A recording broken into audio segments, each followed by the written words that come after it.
안녕하세요, 여러분. 오늘은 투자의 세계를 제대로 탐색할 수 있도록 이 다양한 투자 회사의 종류에 대해서 쉽고 명쾌하게 한번 파헤쳐 보겠습니다. 자, 투자를 처음 시작한다고 한번 상상해 보세요. 정말 수많은 주식과 채권 앞에서 뭘 어떻게 해야 할지 막막함을 느끼는 분들 많으시죠? 그런데 만약에요, 우리가 일일이 모든 주식을 직접 고르지 않고도 아주 잘 분산된 포트폴리오에 투자할 수 있는 방법이 있다면 어떨까요? 좋습니다. 그럼 지금부터 투자 회사의 세계를 함께 탐험해 보시죠. 오늘 우리가 함께 살펴볼 내용인데요. 가장 기본적인 개념부터 시작해서 각 유형별 핵심적인 차이점까지 차근차근 짚어보겠습니다. 교수님, 그럼 가장 먼저 투자 회사라는 게 정확히 뭔가요? 아주 좋은 질문이에요.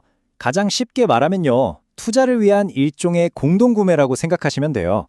여러 투자자의 돈을 한데 모아서 그 돈으로 전문가가 잘 짜놓은 다양한 자산 포트폴리오에 한 번에 투자할 수 있게 해주는 거죠. 이런 투자 회사들은요.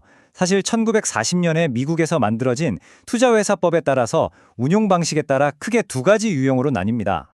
한쪽은 포트폴리오가 한번 딱 정해지면 거의 바뀌지 않는 단위형 투자 신탁이 있고요. 다른 한쪽은 펀드 매니저가 시장 상황을 계속 보면서 적극적으로 자산을 사고 파는 운용 투자 회사가 있습니다. 우리가 보통 펀드라고 부르는 건 대부분 이 후자에 속하거든요.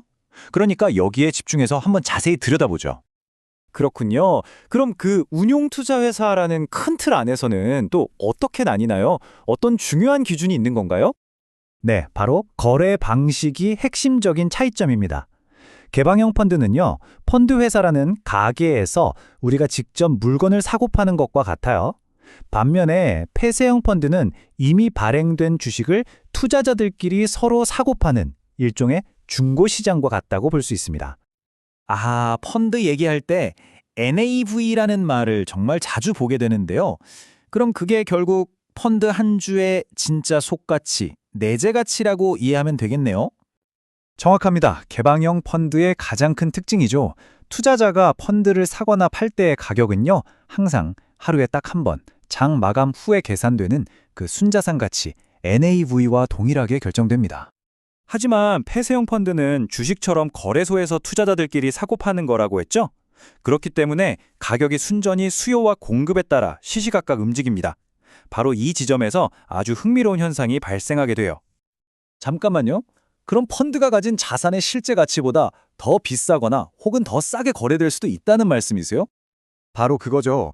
실제로 폐쇄형 펀드 시장을 들여다보면요. 어떤 펀드는 그 속가치인 순자산 가치보다 5%나 싸게, 즉 할인된 가격에 거래가 되고요. 또 다른 펀드는 오히려 프리미엄이 붙어서 더 비싸게 거래되기도 합니다. 투자자들의 기대 심리가 가격에 그대로 반영되는 거예요. 바로 이 지점. 그러니까 개방형 펀드는 거래가 좀 불편하고 폐쇄형 펀드는 실제 가치와 가격이 달라지는 문제가 있었잖아요. 이 두 가지 문제를 해결하기 위해서 말 그대로 게임 체인저가 등장합니다. 두 펀드의 장점만을 쏙쏙 뽑아 결합한 아주 강력한 하이브리드 상품이 나온 거죠. 와, 그럼 개방형 펀드처럼 가격은 안정적이면서 폐쇄형 펀드처럼 거래는 편리한 그런 상품이 있다는 말씀이시군요. 그것이 바로 ETF, 상장 지수 펀드입니다.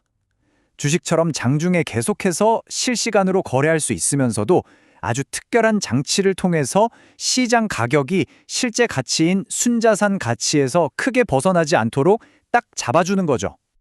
그리고 이 ETF의 인기는요, 정말 어마어마합니다. 이 자료를 보시면 2018년 기준으로 미국 시장에서만 자산 규모가 무려 3조 4천억 달러에 달했어요. 그 성장세가 얼마나 대단한지 아시겠죠? 물론 투자 펀드의 사계가 이걸로 끝은 아닙니다.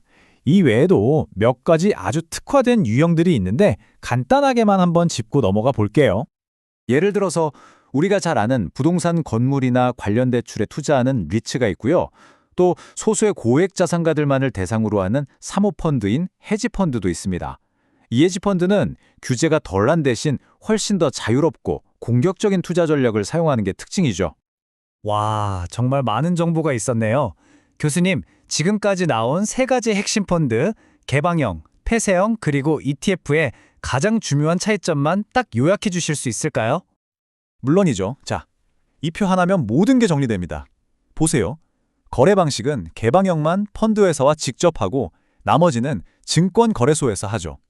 가장 중요한 가격. 개방형은 하루 한 번, NAV. 폐쇄형은 수요와 공급에 따라 춤을 추고, ETF는 실시간 NAV에 거의 붙어서 움직인다는 거. 이 차이만 알아도 오늘 핵심은 다 가져가시는 겁니다. 자, 이제 여러분은 각 펀드가 어떤 성격을 가졌는지, 어떤 장단점이 있는지 모두 알게 되셨습니다. 그렇다면 여러분의 투자 목표와 성향에 딱 맞는 도구는 무엇일까요? 오늘 배운 내용을 바탕으로 여러분의 소중한 포트폴리오에 담을 첫 펀드는 무엇이 될지 한번 진지하게 고민해 보시는 건 어떨까요?